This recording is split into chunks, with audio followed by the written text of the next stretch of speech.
I think we can all agree. I'm not going to say it, but it seems like our country is being held hostage by Israel. Okay, I'm going to get in so much trouble for that. I don't even care. It's because we are seeing people that are having their entire livelihoods destroyed for critiquing a foreign nation. That is an absurdity. This is an absurdity. Think about this. In 2020, the United States government announced that it was considering banning the Chinese social media platform TikTok. That was upon a request from then President Donald Trump. He viewed TikTok as a national security threat. So he signed an executive order that same year banning TikTok in just 45 days if it was not sold. And guess what happened? That executive order got blocked. The app survived until the app got on the wrong side of Israel. You guys remember this. After October 7th, things on TikTok weren't trending in the pro-Israel way. In fact, it was very much trending in the pro-Palestinian way. And the ADL's John Greenblatt said, yeah, no, this is a problem and we have to deal with it. Let me jog your memory. Here's what he said. Really have a TikTok problem. Seems like a really nice guy. Boy, did he move fast. Yeah, the anti-Semitism bill, which is horrific, made its way through the House and it got passed somehow. Yeah, forget your First Amendment, guys. If you've got something to say about Israel, yeah, you're going to be in big trouble. Forget your First Amendment. If you even accuse someone who is Jewish of having more allegiance to Israel than they do to America, you are going to be in trouble. Thomas Massie, my favorite congressman in the entire world, because he seems to be the only one that will stand up to AIPAC, recently went on Tucker Carlson, and he had this to say. Take a listen. Everybody but me has an AIPAC person. What's that mean, an AIPAC person? It's like your babysitter, your AIPAC babysitter, who is always talking to you for AIPAC. They're probably a constituent in your district, but they are, firmly embedded in They AIPAC. spelt it wrong. It's AIPAC. Every member has something like this? I don't know how it works on the Democrat side, but that's how it works on the Republican side. And when they come to DC, you go have lunch with them, and they've got your cell number, and you have conversations with them. So I've had that's absolutely crazy. I've had 4 members of Congress say, "I'll talk to my AIPAC person," and it's literally what we call them, my AIPAC guy. I don't think we need to watch the rest of this. I figured why not kick open Father's Day by getting myself in trouble. Bada bing, bada boom. So this came from a tweet which I respectfully took umbrage with or disagreed with. Quote, "Our country is being held hostage by Israel," end quote. Candace Owens manages 3.5 straight minutes of anti-Semitic tropes. I'll say the first thing is it wasn't 3.5 minutes straight because that, as you can tell, is edited. Anti-Semitic tropes, call me old school. Hold on a second. I'm going to call me fixing my camera here. Call me old school.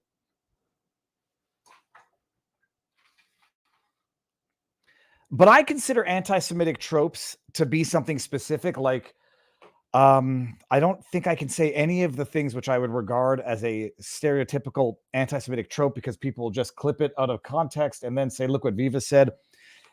The tropes. We know what the tropes are. Just watch Spaceballs or just watch Hebrew Hammer. What's his name? The guy who directed Spaceballs. Oh my goodness, Blazing Saddles? What's his name? I'm losing. Okay, this is a bad sign for tonight's show. I need the chat to tell me what his name is. What's the guy's name? The guy who directed Blazing Saddles, Spaceballs. It has a B in it. Mel Brooks. Thank you. Thank you very much, baby. Darren, you want to know what the anti-Semitic tropes are or, stereotypical jokes? I'll give you a classic. It's a good-natured one. How was copper wired invented? A Jew and a Scotsman fighting over a penny. Now, I love that joke because there's something very visual about the idea of 2 grown adults fighting over a penny to the point where they both pull so hard it turns into copper wire. That's one reason. B, I never understood that there was a stereotype about Scottish people, Scotsmen, about them being cheap. That's one of the tropes. The third thing about that is what race, religion, creed, ethnicity is there out there in the world that likes wasting money? I don't think there is one. They say the Scots are cheap. They say that, the Jews, as the trope goes, are cheap. I think the Irish, I think the Germans. It's a funny joke. So when I first saw that, I was like, okay, 3 minutes of anti-Semitic tropes. Let me go see what's going on here. The Jews are held hostage by Israel. Well, while we're going to get in trouble with YouTube, let's go whole hog. I take issue with that being the summary of what Candace Owens said. And I drafted a very lengthy reply. And I know that I noticed some people tagging Gad Sad because I guess he took a different position. I said, first of all, if you replace the word Israel with any other nation and replace it with one who I think many people might widely agree has taken America hostage, or at least turned America into its subservient little brother or sugar daddy, Ukraine. Ukraine has held or has taken America hostage. A lot of the same people who might otherwise accuse Candace Owens of being anti-Semitic for saying Israel's taken America hostage would probably agree with that. Imagine Ukraine has been the big eye-opener for a great many people who didn't truly understand how military aid, foreign aid packages work. It's nothing but taxpayer money laundering. And I learned this a while back, back when everybody says, oh, we're giving billions of dollars to Israel for aid. And I'm like, okay, well, back in the day, it's you have to do it. They're your number one ally in the Middle East. Okay, fine. I'm not going to get into the political arguments. But then you realize what that means. And what it basically means is we're giving billions of dollars, taxpayer dollars to Israel so they can turn around and buy military weapons, weaponry, defense weaponry, whatever, back from the military industrial complex in America. They said this out loud, literally, or I'll say literally.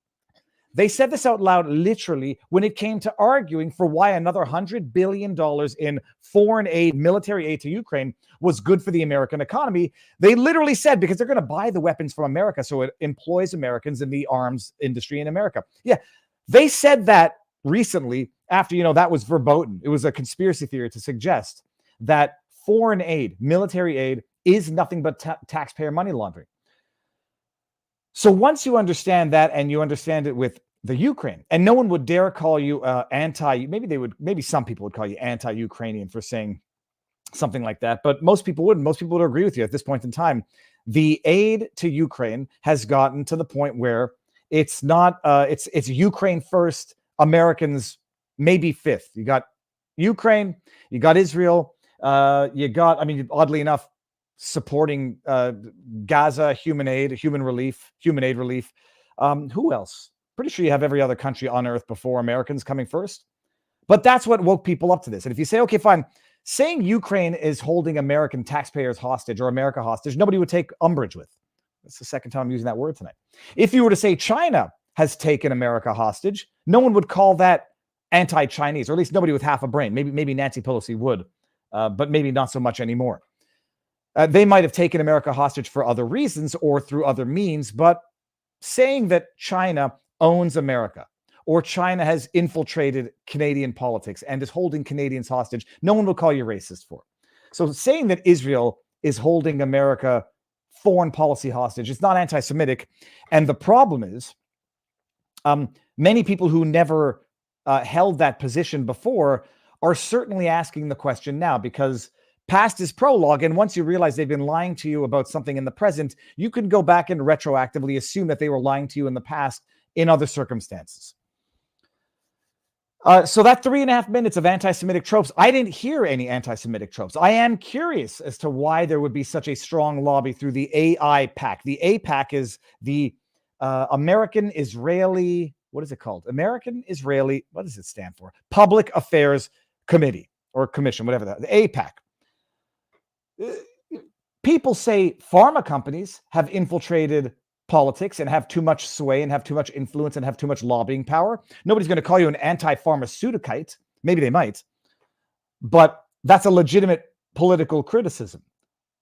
Pharma has too much influence in politics. It has too much lobbying power in politics. I would dare say when it comes to Canadian politics, China does as well.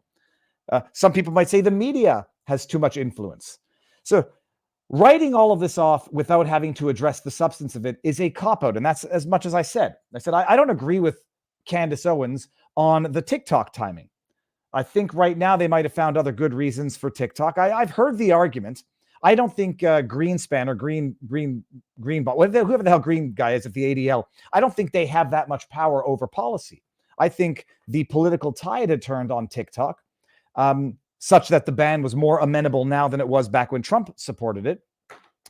Primarily because it's no longer Trump supporting it, it's the current administration. Much like when Trump supported the border wall, that was a racist, terrible thing. And now all of a sudden you got the Gavin Newsoms of the world saying, we need a border wall. We need to allocate funds here. We need to allocate resources. But the Republicans are the ones standing in the way. So politics change over time, depending on the necessity. And by the way, I still don't necessarily support the TikTok ban because I think it's a disguised way of going after Trump. And I think that might be one of the ulterior reasons for which those who said it was racist when Trump wanted to put it into effect are now supporting it, because it's one step off of being able to go after Truth Social. It's one step off of being able to go after Rumble. But to call it, I don't agree with Candace Owens on that, but I don't think that's motivated by anti-Semitism. And I had somebody else tell me on Twitter, and I'm not trying to put them on blast. I want them to understand this. Someone said, Viva, you're defending someone who would stab you in the back in the future with no qualms. Okay, so what? I will not testify, or I will not make any testaments to Candace Owens' personality as an individual. I don't know her from a hole in the wall. I know what people say about her. I know what people who know her say about her. But even if that's true, let's just hypothetically say, Nick Fuentes happens to be in the right on some issue right now. Not the politics, but let's just say he's getting mistreated, getting debanked, whatever. And I say, you can't debank Nick Fuentes. You can't debank people, even if they are the most vile people on earth. You can't do it. Oh, Viva, why are you defending Nick Fuentes? He'll stab you. I don't care if I'm not defending someone for future favor, and I'm not going to shut up now for fear of future reprisal. She's not, as far as I can tell, she's not anti-Semitic. I don't believe Christ is King is anti-Semitic, though I know how some people use it, and it's not using the words or the message. It's just doing the thing that they think people will interpret. It becomes something like an internet meme. So I don't think anything she said was anti-Semitic, and I dare say a lot of it, a lot of people are feeling these days, because once you realize the way Ukraine has fleeced America and American taxpayer dollars, it's not because you happen to like the other ally who might be doing the same fleecing that it becomes verboten for you to ask the question. I now know more today than I did 5 years ago. And now I want to go back and, with the knowledge I've acquired today, reassess what we were told 5 years ago. How can Viva be talking at 1.5 when it's 11? Dude, I thought I was actually taking it down a notch.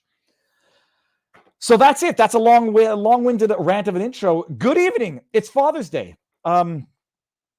It's Father's Day. I went to a shopping center with my two girls.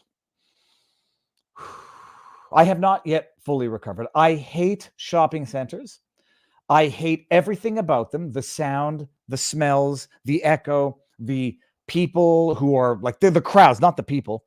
You all, if you hadn't seen the earlier vlog today, you should have seen it, because I go there and I'm like, holy crap, I haven't been there in a long time. And I didn't realize it's Pride Month. So I go to a store, they got he, him pins, she, her pins, they, them pins. And you realize how utterly, insanely narcissistic it is to say, I'm going to put a pin on me here to tell you how you should refer to me when talking about me to other people, because there's no universe in which, when I'm having a one-on-one with someone, I'm going to need to know if, how they identify as he, him, she, her, they, them. I'm going to say, I'm not going to ever talk to someone who's wearing that pin and say, he. It's like, I'm right here. Why are you calling me he? Oh, I'm sorry. You're right here. Why are you telling me that your pronouns are he, her, he, whatever the hell?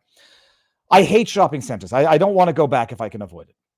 Okay, now, before I'm going to do... First of all, sorry, I got a little ahead of myself. Viva Fry, David Freiheit, former Montreal litigator turned current Florida Rumbler. This is the wonderful Viva Barnes Sunday Night Law Extravaganza. It's Father's Day, a Father's Day special, so happy Father's Day to all of you out there. Today is the day where we say, on at least one occasion, my penis functioned properly. Damn it, I blew the joke. Today is the day we celebrate. On at least one occasion in my life, my phallus functioned functionally. Or for adoptive parents who may not have had a baby the natural way, happy Father's Day to everyone out there who has played a father role in somebody's life. And that is that. Now, speaking of other things that I hate, and speaking of the fleecing of the American taxpayers, I've come to America and I'm paying taxes in America. And I want to know, like just percentage wise, what percentage of the taxes that I just paid to the federal government directly went to Ukraine? I have since grown very amenable to the argument that I don't want to pay taxes if it's going to fund policy that I morally that I have moral objections to. And the argument that why would I pay for things if they're going to support abortion? I can understand this for some people. If my taxpayer dollars are going to go to something that I'm radically morally opposed to, that's not just theft, but that's a very malicious form of theft. And I understand that. And so for people paying their taxes, it's a very painful thing. And nobody wants to pay more taxes than they have to. Which brings us to our sponsor of the evening, sir. Hello. Thanks for visiting our website. Is there anything I can assist you with? Not tonight, Billy, but that's actually kind of interesting how these things work. Do you owe back taxes? Pandemic relief is now over. And by the way, people didn't realize this in Canada. You got taxed on your $2,000 a month that the government gave you after they ruined your lives, but set that aside. Along with hiring thousands of new agents and field officers, the IRS has kicked off 2024 by sending over 5 million pay-up letters to those who have to those who have unfiled tax returns or balances owed. Don't waive your rights and speak with them on your own. They are not your friends, if you needed any reminder. Tax Network USA, a trusted tax relief firm, has now served over $1 billion in back taxes, has now saved over $1 billion in back taxes for their clients, and they can help you secure the best deal possible, whether you owe $10,000 or $10 million. If you owe $10 million, you might end up like McAfee. So stay safe and go to a country that doesn't have an extradition policy. Don't do that. Pay your taxes. Whether you owe $10,000 or $10 million, they can help you, whether it's business or personal taxes, even if you have the means to pay or you're on fixed income. They can help finally resolve your tax burdens once and for all. Call 1-800-245-6000 for a private free consultation or visit TNUSA, Tango, November, Uniform, Sierra Alpha.com/Viva, 1-800-245-6000 or TNUSA.com/Viva. The link is in the description. And yeah, they're vicious, the tax agents. Oh, there's a good tax joke. I forget. There's a tax joke, and it has to do with. Oh, it has to do with snipping foreskin. And what do you do with the foreskin? Well, they send it to the tax authority, and they send us back a dick like you. That's the joke. All right, now Barnes has just popped in the back. Let me just do a bunch of these super chats before we go. So when the gator eats the knife fish you hooked, the gator may swallow your hook as well. That seems like a bad idea. Cheryl Gage, I answered you by text, but I want to make sure everybody knows this. It's not.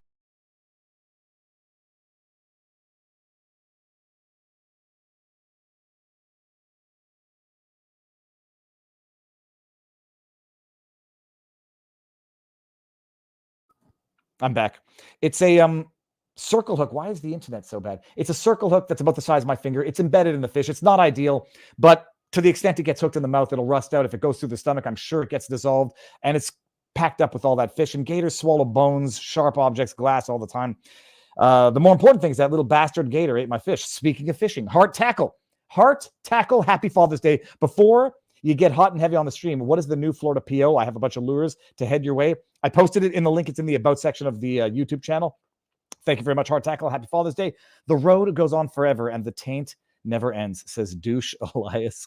Did you see Lindsey Graham finally admit the war in Ukraine is being waged because of the resources in Ukraine? I'm not your buddy guy. I didn't, but I had no doubt. Mark Giudetti, Viva, stop being ashamed of being Jewish and stop making excuses for Jew haters. It's very pathetic. You see, this is the mentality where you can't criticize. You can't self-assess without being called a Jew hater. What I love is getting called a Nazi and a Zionist in the same day. That's how I know I've done something right. CBS Tom Selleck, show Blue Bloods is deep states. That's KM. Viva simping for Jew haters for clicks is pathetic. Mark Giudetti. That's interesting. You're entitled to your opinion, by the way. And if you think I'm simping for Jew haters, may I suggest you are going after the intentions of the person and not the arguments? And in which case, you'll always win because you can never prove or disprove intentions. I don't know Candace Owens from a hole in the wall, but I know when someone is an anti-Semite, and I think the word does get thrown around too loosely and to discredit people instead of addressing ideas. Winston may be a psychopathic homicidal bar steward, but when he holds me in his paws, I feel safe, crash prone. Hard Tackle, happy Father's Day. Sorry for the off topic. Okay, so I got that one too. And Candace abandoned Christ and now worships the Pope and prays to saints. She is an idolator, all to please her rich English husband. All right, maybe. Is she wrong? on whether or not there is an unquestioning loyalty and potential questions to be asked as relates to what America is funding overseas and abroad. And it's not necessarily limited to Israel either. You go fund Israel's military defense while also siphoning billions of dollars to human aid that results from the weaponry that you've just financed. I mean, maybe just less foreign interference in foreign conflict at large would be a good rule. All right, Barnes is in the house. Sir, come on in. Robert, you're looking dapper as hell tonight. How goes the battle? Happy Father's Day. Yes, thank you. The girls, I told the girls if they want to try something funny, make a video about them trying to do a barbecue, and they can, like, when we've done the stream, I'll come out and see what part of the house hasn't burnt down. But yes, it's Father's Day. I had sexual intercourse with my wife at least 3 times, and it worked. All right, Robert, sorry to get crass immediately. Your tie is particularly beautiful. Where is it from? I don't know. Robert, where are you now? What's in the background? What's the cigar? And what do we have on the menu for tonight? Back in Vegas after a trip to Philadelphia last week, in Pennsylvania, mostly up in Amish country. The book is a very influential book. I don't agree with all of its hypotheses, but very influential in the scholastic opinion in particular. Freud and others took a lot from it about the psychology of crowds. Chase Hughes was saying you don't need to dress up to act a certain way, but it helps create the certain public demeanor and disposition. So I'm following Chase Hughes, for those that don't know, one of the great behavior panel mindset guys that's out there. And I'm not sure where the cigar is from either. But happy Father's Day to everybody out there. We got some great topics tonight. We got the Supreme Court. They made a decision on injunctions. It might have relevance to the Amos Miller filing that we made this week against the government's latest attempt to shut him down. The Trump trademark case, a case that was about your Second Amendment rights, but it wasn't about the Second Amendment specifically, as well as a federal district court, several good district court decisions on the Second Amendment, and a horrendous decision on standing to sue the government, in this case, the FDA. Mm-hmm. And because it's the abortion pill, the liberals went along with it. Well, we'll get to that. It's mind blowing, Robert. I understand now your vitriolic hatred for the standing doctrine, because it makes absolutely no sense. But we'll get to it. We got cases about when your claim is precluded in court, hate speech in schools, Title IX changes by the Biden administration shot down, the issues of abuse and discrimination in hospitals, always in the name of the children. They tend to do it in. Due process takings cases that are coming through. When do certain eviction laws go too far? The Hunter Biden verdict. And then a couple of our most favored topics on the board poll. The Crazy Young Thugs case. It's so good, Robert. The attorney contempt. Maybe people can understand the dangers of contempt power that I've been talking about in the Pennsylvania case of the illegally imprisoned farmers that I was rallying support for in the Amish community this past week in Pennsylvania, in part. An update on the Amos Miller case in that same capacity. And then the Alex Jones case, which was a top topic for tonight on the board poll. And a couple of bonus topics as we get to them, maybe in the after party at vivabarneslaw.locals.com. Put in a $5 tip or more, and we'll answer the question. Again, if you want to troll, you can. You just got to pay the toll. And the fun topics, Amanda Milius, the famed director of Plot Against the President, the best movie that's been put out by the right on a documentary style in some time. Daughter of the great John Milius, director of Red Dawn, screenwriter of Dirty Harry, and many other great movies. She's a big Lakers fan, and some people believe she made a bet that if the Celtics win the NBA playoffs like they might Monday night win the NBA title, that she would wear a green sundress in honor of it. Is that now an enforceable gamble or bet or contract there in the state of Texas? And there is a peace proposal in Ukraine, but it's not coming from the so-called peace conference that the European leaders were doing. Can briefly cover that and how it fits what we've been discussing about that topic for some years. Okay, we have to do Young Thug first, and we'll do the Alex Jones on Rumble, and not because we're circumventing the rules. I'll post the entire stream to Viva Clips afterwards, and the audio to Viva and Barnes Law for the People on Podbean. We're going to do the Young Thug, and then maybe the Ukraine thing, and then we'll move over to Rumble. Random question. Somebody in the chat was saying that YouTube is now running ads during a live stream. Oh, they've always been done. They've always been doing that. Well, I didn't know that. That's because I don't have the. I actually subscribe whatever it is YouTube so I can skip the ads. But so they do ads during the live stream. So what happens? The live stream does it start back up right where it was before? I don't know. I don't think so. I think you have to basically skip it as quickly as possible, and you'll miss 5 seconds. I don't know how if it. I've never seen it happen. I mean, I know I've seen it on Govea's. It's enabled on all channels. I mean, I think you could probably disable it, but I say let those ads run, baby. And okay, no, that's not nice. Robert, hold on a second. Okay, we'll get to it in a second. The Young Thug, Robert. Okay, so everybody knows what is going on because it was the news of the week last week, and you talked about it you brought it up on Sunday, and it hadn't hit the full peak madness that it hit throughout the week. One of the witnesses, who was the prosecution's lead witness, I don't know what his name is, it doesn't really matter. He was going to come out and testify about how Young Thug, as part of this RICO prosecution, 9 felony charges, the evidence of his RICO corruption, participation, racketeering, and influence is that when they rented this car that they used to kill somebody, Young Thug knew about it, and therefore that's the evidence of the RICO. The witness was supposed to testify to that effect. The witness was given immunity at the state level for gun charges by the prosecution, but not at the federal level. The witness then gets on the stand and very aggressively pleads the fifth and acts like I say a total jackass, but I find it kind of funny. Basically becomes very defiant and uncooperative. Now, the meeting, they ended up meeting with the judge, but I don't remember if it was after the witness was sworn in, which is why it's even more contemptuous, I think.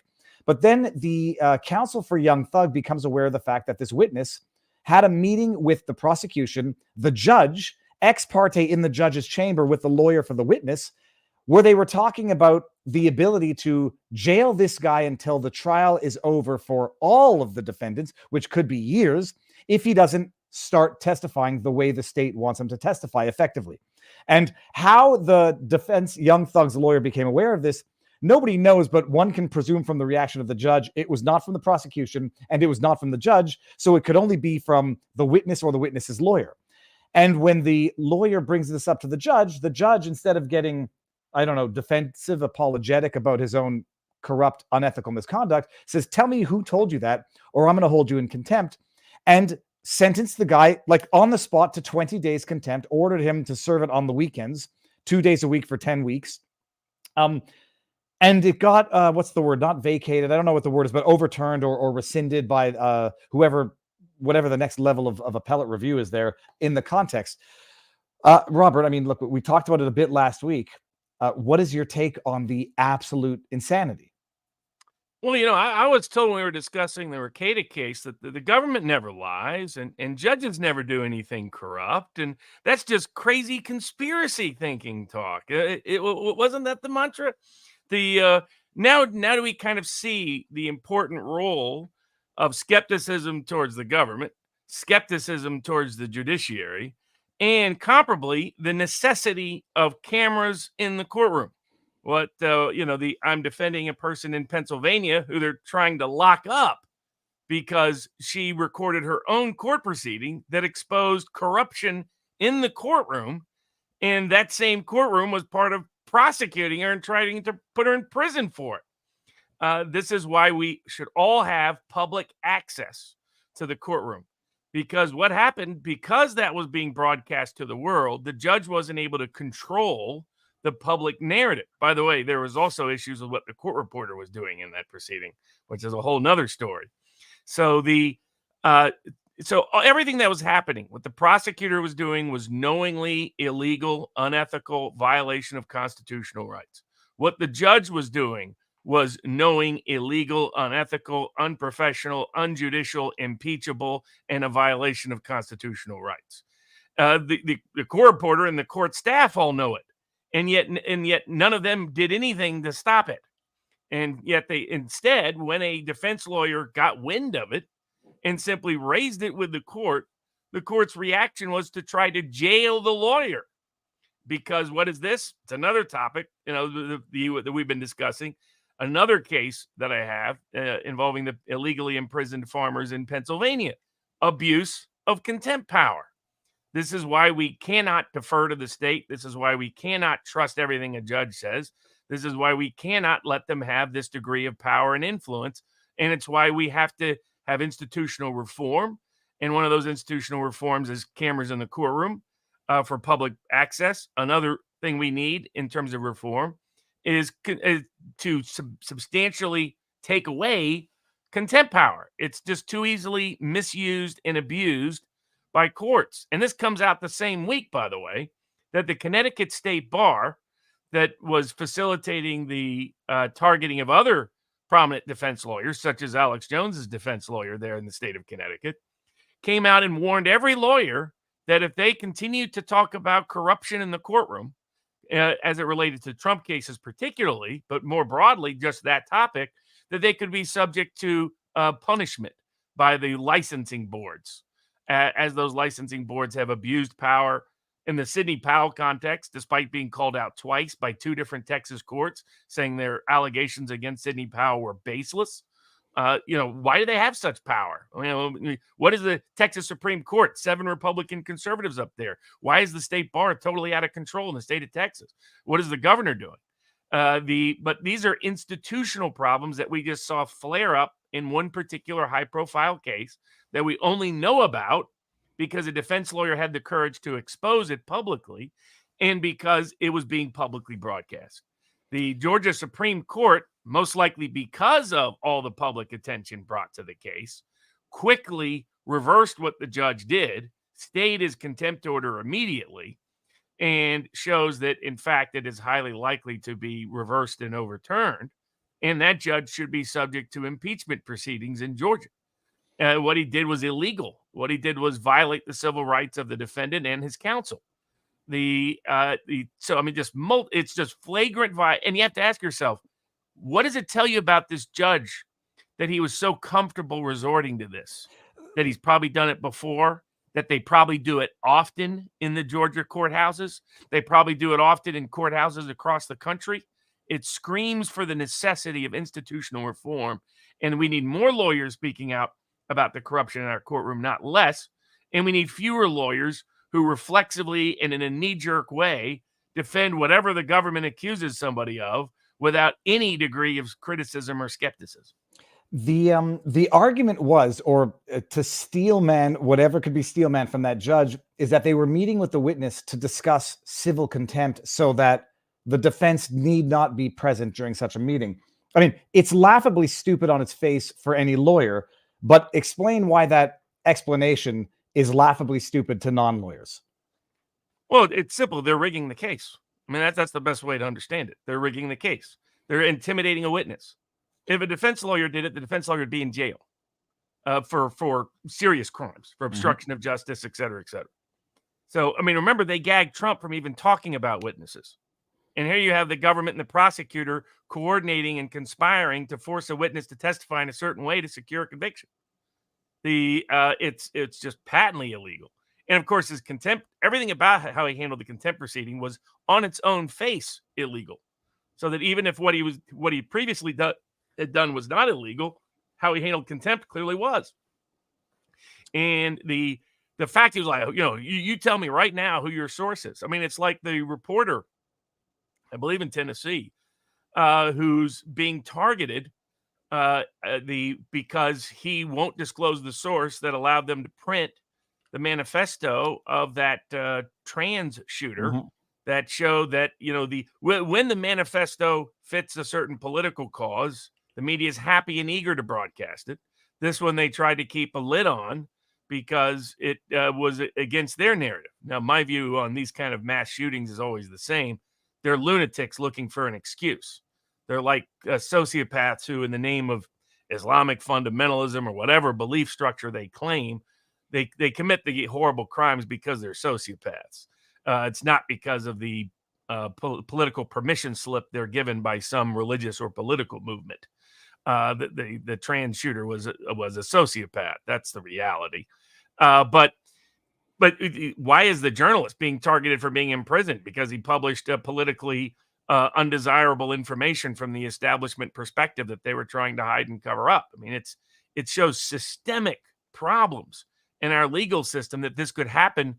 But what it reveals, like the Trump cases have revealed, is that these are cases that, when given full sunlight, people realize how the scale and scope and severity of some of the problems in our legal system. Our legal system is actually putting itself on trial, just as it did in the Alex Jones cases we'll be talking about. And what came up was not that Alex Jones was so bad, it was that the justice system is so bad. And that's what this has revealed and reflected. Let me bring up the part where it really looks like, I don't know if it's the defense attorney. Someone looks like they're giving a hand gesture to the court reporter to stop recording. This guy, I don't know. No, that's not a guy. The person right here. Watch their hands.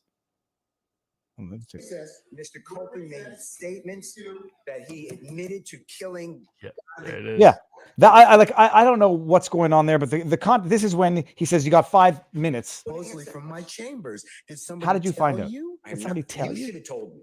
Oh, You got 5 minutes. mic drop. Look at this person right here. Continue. This is what I was told. Mr. Copeland made statements. We're in recess. Oh, so that's why she's saying stop recording, because we're in recess, so it's off the record. Yeah, the problem is that's the judge sort of trying to unilaterally control while he's trying to present and preserve a record. So the court reporter is reporting everything and recording, and they don't want it. The judge wants to limit what the record can reflect. He's trying to corrupt the record.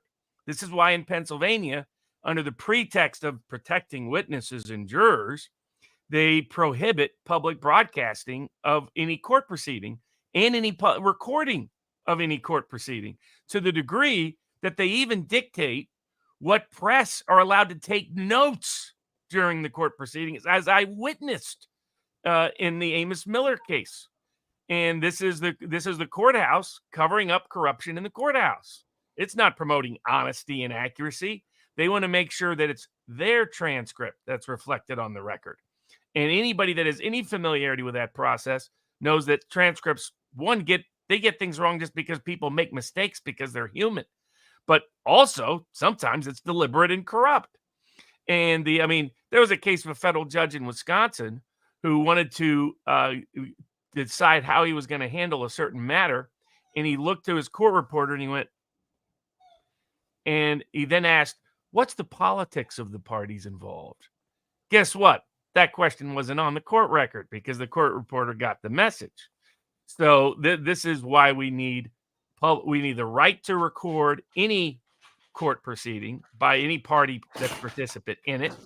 And we need the right to publicly broadcast court proceedings outside of exceptional circumstances. There are certain standards that are met for sealing court records. Unless the standard is met for sealing a court record, it should be a public court proceeding. At all instances, you should be allowed to record your own proceedings. But in addition to that, you should be allowed to have public broadcasting of anything that's not a sealed proceeding. And what we're witnessing is why we need that remedy. Because without that present, who knows what would have happened, right? It would have been, there would have been some of the law tube types who would have been happy. Well, let's say there was nothing publicly recorded, who would have been happy to just regurgitate whatever the official court record was, whatever the judge said happened, whatever the prosecutor said happened, rather than we got to witness in live time exactly what was happening. And everybody could see this is corruption. And it's extraordinary and is it any coincidence it's happening in Fani Willis's prosecutorial office? Do we move on over to Rumble to talk about the Alex Jones one, where the case where, well, it's going to be tangentially related. Let's do it. Everybody, hold on. Oh, actually, before I do that, Robert, if I may, I think I might have accidentally banned somebody because I was trying to put a spammer on timeout, and I think I might have banned someone who was not a spammer. So I'm going to double check that after the show. My apologies if I did. Let me do this. Love your work. You are a fast talker. Keep fighting, says James Riley. Barnes for president 2028. I'm not joking. We'll take AG for 2024. There is a 77-year-old man around jail in California because he shot a home invader. He has not been charged with any crime yet. John S. Read the case about the student who wore the shirt. There are two genders. He lost the case because the left-wing academics and judges are trying to create a hate speech exception to the First Amendment. We're going to get there in a second. Seize the day. Happy Daddy's Day, Viva. And truckers, honk.